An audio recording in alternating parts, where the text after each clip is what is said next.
નમસ્કાર મિત્રો, હું ભરત ચૌધરી એબીસી ક્લાસીસ ગાંધીનગરની યુટ્યુબ ચેનલમાં ફરીથી એકવાર આપનું હાર્દિક સ્વાગત કરું છું। મિત્રો, આપણે જ્યાંથી સ્ટોપ કર્યું છે ત્યાંથી સ્ટેપ બાય સ્ટેપ આગળ જવાના છીએ। ધ્યાનથી જુઓ।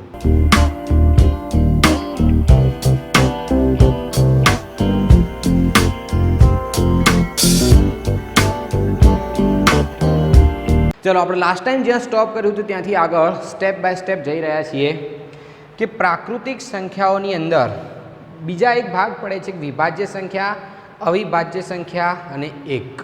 તો વિભાજ્ય સંખ્યા એટલે કે શું? તો જે સંખ્યાના બેથી વધારે અવયવો હોય, બેથી વધારે અવયવો હોય તો તેવી સંખ્યાને આપણે શું કહીએ છીએ? વિભાજ્ય સંખ્યા તરીકે ઓળખવામાં આવશે। અવિભાજ્ય સંખ્યા એટલે કે શું? તો જે સંખ્યાના માત્ર બે જ અવયવો હોય તો તેવી સંખ્યાને આપણે શું કહીએ છીએ? અવિભાજ્ય સંખ્યા તરીકે ઓળખવામાં આવે છે। ધ્યાન રાખજો, અહીંયા શું લખ્યું છે? માત્ર બે જ મતલબ કમ્પલસરી બે જ હોવા જોઈએ। એક ઉદાહરણ તરીકે સમજીએ કે તમને કોઈ ધારો કે મેરેજની અંદર આવવા માટે ઇન્વિટેશન આપે, એની અંદર તમને એમ કહે કે ભાઈ તારે મારા લગ્નમાં આવવું પડશે, એક વાક્ય છે। આ જ વાક્ય અગર બીજી રીતે બોલે કે ભાઈ તારે મારા લગ્નમાં આવવું જ પડશે, જ મતલબ કે કમ્પલસરી થઈ જશે। પેલામાં જાઓ ના જાઓ મેટર નથી, અહીંયા જવું પડે। ધ્યાન રાખજો, તો શું આવશે કે વિભાજ્ય સંખ્યાઓ એટલે બેથી વધારે અવયવો અને અવિભાજ્ય સંખ્યા એટલે માત્ર બે જ, બે એટલે કમ્પલસરી બે। અને એની અંદર કઈ રીતે પ્રશ્નો પૂછાય તો એના વિશે અગર આપણે ચર્ચા કરીએ તો એની સંખ્યા પૂછાશે કે તમને એવો પ્રશ્ન પૂછાય કે 1 થી 100 સુધીની અવિભાજ્ય સંખ્યાઓ કેટલી છે, 1 થી 50 સુધીની અવિભાજ્ય સંખ્યાઓ કેટલી છે, તો 50 થી 100 સુધીની અવિભાજ્ય સંખ્યાઓ કેટલી છે। તો એ જ્યારે સંખ્યાઓ તમારે શોધવાની થાય તો એ સંખ્યા તમને શોધતા આવડવું જોઈએ। કેવી રીતે શોધવાની છે તો એની ચર્ચા આપણે અહીંયા કરીએ છીએ। જુઓ, તો 1 થી લઈ અને જો 25 સુધીની સમય સંખ્યાઓ પૂછાય તો 1 થી 25 સુધીની સંખ્યાઓ કઈ કઈ છે? તો આપણે સ્ટાર્ટ કરીએ 2, પછી 3, પછી 5, પછી 7, પછી 11, પછી 13, પછી આવશે 17, પછી 19, પછી સીધા 23। આટલી સંખ્યા છે। હવે કોઈ એમ કે તમને કઈ રીતે ખબર પડી? તો મને એટલા માટે ખબર પડી કે જેના માત્ર બે જ અવયવ, એટલે કે એને એવી કોઈ સંખ્યા વડે ભાગાકાર કરો કે એને નિશેષ ભાગી શકાય અથવા એને ભાગતા જવાબ શેષમાં 0 આવે। તો આ એવી સંખ્યાઓ છે કે જેને એક વડે નિશેષ ભાગી શકાય અને ખુદ પોતાનાથી। એટલે કે જુઓ 2, તો 2 એવી સંખ્યા છે કે જેને તમે એક વડે ભાગાકાર કરશો તો ભાગ ચાલશે, પછી 2 થી ચાલશે, બીજા કોઈથી ચાલશે નહીં। તો કેટલા અવયવો થયા એના? 1 અને 2, બે જ અવયવો થાય। 3નો અવયવ પાડો તો 3ના અવયવો કેટલા પડશે? 3 × 3, 3 અને 1, બીજા કોઈ ઘડિયામાં ક્યારે 3 આવતા નથી, તો બીજી કોઈ સંખ્યા વડે 3ને આપણે નિશેષ ભાગી શકતા નથી। હવે વચ્ચે મેં 4 નથી લખ્યા, જોજો ધ્યાનથી। તો 4 એટલે 1 વડે ભાગી શકાય, 4 વડે ભાગી શકાય અને 2 વડે બી ભાગી શકાય। તો એના કેટલા અવયવો થઈ ગયા? 1, 2 અને 4, એટલે ટોટલ 3 અવયવો થઈ ગયા। એટલે એ આપણી આ વ્યાખ્યામાં લાગુ પડતું નથી, એટલે મેં 4ને નથી લખ્યા। 5, તો 5ના અવયવો પાડો, 5 × 5, બીજે કોઈ વડે ભાગ ચાલશે નહીં। 7, તો 7 વડે બીજા કોઈથી ભાગ નહીં ચાલે। હવે અહીંયા ધારો કે જોઈએ વચ્ચે મેં 6 છોડી દીધા છે, તો 6 શું છે? 6નો ભાગ ચલાવો, 1 થી ચાલશે, 2 થી ચાલશે, 3 થી ચાલશે, 6 થી ચાલશે। 4 અવયવો છે, આપણે તો શું શરત છે? 2 જ અવયવો હોવા જોઈએ તો જ એ અવિભાજ્ય સંખ્યા કહેવાય, બાકી ના કહેવાય। ચલો, એના પછી 7, તો 7 × 7, 7 કોઈના ઘડિયામાં નહીં આવે અથવા બીજી કોઈ સંખ્યાને 7 વડે ભાગી શકાતા નથી સિવાય કે 1 અને 7। ચલો, એના પછી 8 નથી, તો 8ના અવયવો 2 થી વધારે છે। 9 પણ નથી, એના પણ અવયવો 2 થી વધારે છે। 11 આવશે, 10 પણ નથી લખ્યા, પછી સીધા 13, 17, 19 અને 23। આ બધાના તમે અવયવો પાડશો તો એ કેટલા આવશે? 2 જ આવશે ખાલી। કેટલી સંખ્યા થઈ ગઈ? 1, 2, 3, 4, 5, 6, 7, 8 અને 9। તમને મોસ્ટ ઓફ શું પૂછાશે? સંખ્યા પૂછાશે કે 1 થી 25 સુધીની અવિભાજ્ય સંખ્યાઓ કેટલી છે? તો એનો જવાબ શું આવશે? 9, અને સંખ્યા પણ તમને ખબર હોવી જોઈએ। ચલો, હવે આપણે વાત કરીએ 25 થી 50 સુધીની સંખ્યાઓ। કેટલા સુધીની? 25 થી 50 સુધીની સંખ્યાઓ. તો 25 થી 50 સુધીની સંખ્યાઓ કઈ કઈ છે? તો અહીંથી આપણે સ્ટાર્ટ કરીએ. જો એક બીજી વસ્તુ ખાસ જોઈ લો, બધી એકી સંખ્યાઓ આવે છે. કેટલી સંખ્યાઓ આવે છે? એકી સંખ્યા, પણ અપવાદ રૂપે 2. આ 2 એક ઘણી વખત એવો પ્રશ્ન પણ પૂછાતો હોય છે કે એવી સંખ્યા કઈ છે કે અવિભાજ્ય પણ હોય અને બેકી પણ હોય. બેકી અને અવિભાજ્ય તો એવા કોણ છે? ફક્ત 2. બગડ 2. બગડો જ એક એવો છે કે જે અવિભાજ્ય પણ છે અને બેકી પણ છે. બીજી બધી એકી સંખ્યાઓ છે. રીઝન શું છે કે જુઓ, એકી સંખ્યાઓ હોય તો એને આપણે 2 વડે નથી ભાગી શકતા. અગર બેકી સંખ્યા હશે તો એને 2 વડે નિશેષ ભાગી શકીએ છીએ. એટલે એક તો એક સંખ્યા પોતે અને એક બગડો, 3 અવયવો થઈ જશે એના. એટલે આપણી વ્યાખ્યામાં બંધ બેસતા નથી. માટે આપણે શું કરીએ છીએ કે 2 સિવાયની બેકી સંખ્યા એ ક્યારે અવિભાજ્ય સંખ્યા નહીં હોય એવું આપણે માની લઈએ છીએ. એટલે બેકી સંખ્યા તો ક્યારે ગણવાની જ નહીં. ડન. બેકી સંખ્યા કઈ હશે? તો એકમનો અંક 0, 2, 4, 6, 8 હોય તો એવી સંખ્યા બેકી સંખ્યા હશે. એટલે એ દરેક લાઇનની અંદર 5 સંખ્યા તો આપણે ઉડાડી દીધી. હવે બીજું કે છેલ્લે 5 હશે. છેલ્લે 5 હોય તો એ સંખ્યાને 5 વડે આપણે ભાગી શકીએ, તો એ પણ સંખ્યા ગણવાની નહીં. આંકડાનો સરવાળો અગર 3 થતો હોય કે અથવા 3ના ઘડિયામાં આવતો એવો ઘટક થતો હોય તો એ 3 વડે ભાગી શકાય, તો એવી સંખ્યા પણ નહીં ગણવાની. તો કઈ કઈ સંખ્યાઓ નહીં ગણવાની? કયું? બેકી સંખ્યા નહીં ગણવાની, છેલ્લે 5 હોય એવી સંખ્યા પણ નહીં ગણવાની, અને અંકોનો સરવાળો 3, 6, 9 એવી સંખ્યા થતો હોય તો એ પણ આપણે નહીં ગણવાનો. ક્લિયર? તો આટલી વસ્તુ ધ્યાન રાખશો, તમને ફટાફટ ખબર પડી જશે. ચલો 25થી આપણે સ્ટાર્ટ કરીએ. તો 25 તો ના ગણાય. 26 બેકી સંખ્યા, 27 એટલે 3ના ઘડિયામાં આવે 27, પછી 28 બેકી સંખ્યા આવી ગઈ, 29 એ અવિભાજ્ય સંખ્યા છે, 30 બેકી સંખ્યા, 31 તો 31ને કોઈ વડે ભાગી ના શકાય, પછી 32 બેકી સંખ્યા નહીં ગણવાની, 33ને 3 વડે ભાગી શકાય કારણ કે 3 + 3 એટલે 6, અને ચાવીઓ તમને ખબર હોય તો થોડી વધારે સારી રીતે કામ કરી શકે, બાકી ચાવીઓ મૂકવાનો છું પણ નેક્સ્ટ વિડીયોની અંદર આપણે જોઈશું. હવે જુઓ કે પછી કોણ આવ્યું? 33 પછી 34 બેકી સંખ્યા નહીં ગણવાની, 35 5 વડે ભાગી શકાય, 36 બેકી સંખ્યા નહીં ગણવાની, 37 તો 37 એ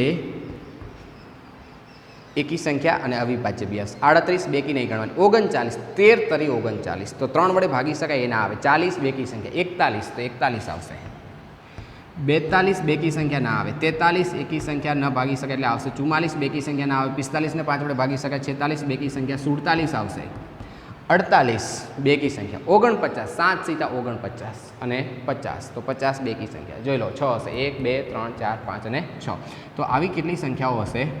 6 સંખ્યાઓ છે. યાદ રાખજો 1 થી 25 સુધીની અવિભાજ્ય સંખ્યાઓ કેટલી? 9. 25 થી 50 સુધીની અવિભાજ્ય સંખ્યાઓ કેટલી? 6. અને હવે 50 થી ડાયરેક્ટ આપણે 100 સુધીની વાત કરીએ તો 50 થી 100 સુધીની સંખ્યાઓ નથી લખતો, જાતે શોધવાની 10 સંખ્યાઓ છે. કેટલી? 10 સંખ્યાઓ. તો હવે તમને કોઈ પણ પ્રકારનો પ્રશ્ન પૂછાય કે અવિભાજ્ય સંખ્યાઓ 1 થી 50 કેટલી છે તો 15, અને 1 થી 100 સુધી કેટલી છે તો કેટલી આવશે? 25. તો આટલી ક્લિયર ખબર પડવી જોઈએ. હજી 2 ટૂંકા પ્રશ્નો આની અંદરથી ખાસ ધ્યાન રાખજો કે સૌથી નાની અવિભાજ્ય સંખ્યા, સૌથી નાની અને કેવી અવિભાજ્ય સંખ્યા તો કોણ છે? 2. બીજો પ્રશ્ન સૌથી નાની વિભાજ્ય સંખ્યા, સૌથી નાની વિભાજ્ય સંખ્યા ક્યાંથી સ્ટાર્ટ થયું હતું? 1 2 3 4 100 અનંત સુધી, એમાં એકના અવયવો ફક્ત એક જ પડે, કારણ કે 1 એકા 1. તો આપણી વ્યાખ્યાઓ શું છે? માત્ર 2 અને 2 થી વધારે, એટલે 1 ક્યાંય આવતું નથી. ખાસ ધ્યાન, 1 એ તટસ્થ સંખ્યા છે, એટલે કે એકી સંખ્યા પણ નથી કે બેકી સંખ્યા પણ નથી. ડન. તો આટલી વસ્તુ ખબર પડી છે. 1 તો ક્યાંય આવતા જ નથી, 1ને તો ભૂલી જાઓ. પછી 2 3 4 5 આ રીતે 100 આપણે લખી દઈએ. તો 2 અવિભાજ્ય સંખ્યા છે, 3 પણ અવિભાજ્ય સંખ્યા છે, તો 4 કેવી સંખ્યા આવશે? વિભાજ્ય સંખ્યા. તો સૌથી નાની અવિભાજ્ય સંખ્યા તો 2 અને સૌથી નાની વિભાજ્ય સંખ્યા તો 4. ક્લિયર? આટલી વસ્તુ ખાસ ખબર રાખવાની છે. હજી પણ એક પ્રશ્ન એવો પૂછાય છે, તફાવત પૂછાય કે સૌથી નાની અવિભાજ્ય સંખ્યા અને સૌથી નાની વિભાજ્ય સંખ્યાનો તફાવત કેટલો થાય? પ્રશ્ન નથી લખજો પણ સાંભળજો ખાસ ધ્યાનથી કે અવિભાજ્ય સંખ્યા, સૌથી નાની અવિભાજ્ય, સૌથી નાની અવિભાજ્ય, સૌથી નાની અને સૌથી નાની વિભાજ્ય સંખ્યા, આ બંનેનો તફાવત પૂછાય તો અમુક લોકો ભૂલ કેવી કરતા હોય છે કે સૌથી નાની અવિભાજ્ય સંખ્યા એટલે 2 ખબર હોય અને સૌથી નાની વિભાજ્ય સંખ્યા એટલે એવી ખબર હોય કે 4, પણ આ બંનેની બાદ બાકી કરે માઇનસ પ્લસના નિયમો જાણતા હોય તો -2 લખે. મિત્રો ખાસ યાદ રાખજો, પ્રશ્ન શું પૂછ્યો છે? તફાવત. અને તફાવતનો મિનિંગ એવો થાય કે હંમેશા મોટી સંખ્યામાંથી નાની સંખ્યા બાદ કરવામાં આવે. શું? મોટી સંખ્યામાંથી નાની સંખ્યા. ભલે આગળ પાછળ લખ્યું એનાથી કોઈ મેટર નથી. તો શું યાદ રાખવાનું છે? સૌથી નાની અવિભાજ્ય સંખ્યા અને સૌથી નાની વિભાજ્ય સંખ્યા બંનેનો જ્યારે આપણે તફાવત લઈશું તો એ +2 આવશે, નહીં કે -2. આટલી તમને ક્લિયર ખબર પડવી જોઈએ. તો કેટલા ટૂંકા પ્રશ્નો છે? અવિભાજ્ય વિભાજ્ય વિશે બહુ જ પ્રશ્નો પૂછાતા હોય છે, ખાસ ધ્યાન રાખજો. તો સૌથી નાની સંખ્યા કઈ, સૌથી આમાં નાની સંખ્યા કઈ, બંનેનો તફાવત કયો, સંખ્યાઓ કેટલી છે, આટલી બધી જ વસ્તુ આપણને ક્લિયર ખબર પડવી જોઈએ. અને ખાસ ઇમ્પોર્ટન્ટ એક એ અવિભાજ્ય પણ નથી અને વિભાજ્ય પણ નથી. ક્યાંય ઊંધો પ્રશ્ન પૂછાય નીચેનામાંથી કઈ સંખ્યા અવિભાજ્ય નથી, અથવા એવો પ્રશ્ન પૂછાય કે નીચેનામાંથી કઈ સંખ્યા વિભાજ્ય નથી. અથવા એક ટૂંકો પ્રશ્ન મેં પહેલાં બી કીધું હતું, ફરી રિપીટ કરું છું, બેકી અને અવિભાજ્ય સંખ્યા. તો એ ઓનલી વન, એક જ સંખ્યા છે 2, કે અવિભાજ્ય પણ છે અને બેકી પણ છે. ક્લિયર? તો આટલી વસ્તુની ટૂંકા પ્રશ્નોની ખાસ ખબર રાખજો.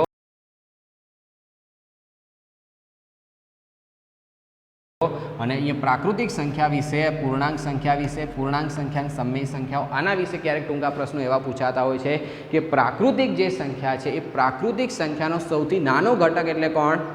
1 થી શરૂઆત થાય છે. મેં શરૂઆતમાં ગયા વિડીયોમાં વાત કરી હતી. પ્રાકૃતિક સંખ્યાની શરૂઆત 1 થી થાય છે અને પૂર્ણાંક સંખ્યાની શરૂઆત 0 થી થાય છે. એનો ક્યારે પૂછાય કે સૌથી નાનામાં નાની પ્રાકૃતિક સંખ્યા એટલે 1, સૌથી નાની પૂર્ણ સંખ્યા એટલે 0, અને બંનેની બાદ બાકી કરીએ તો જવાબ શું આવે? 1. એનો તફાવત ક્યારેક પૂછાતો હોય છે.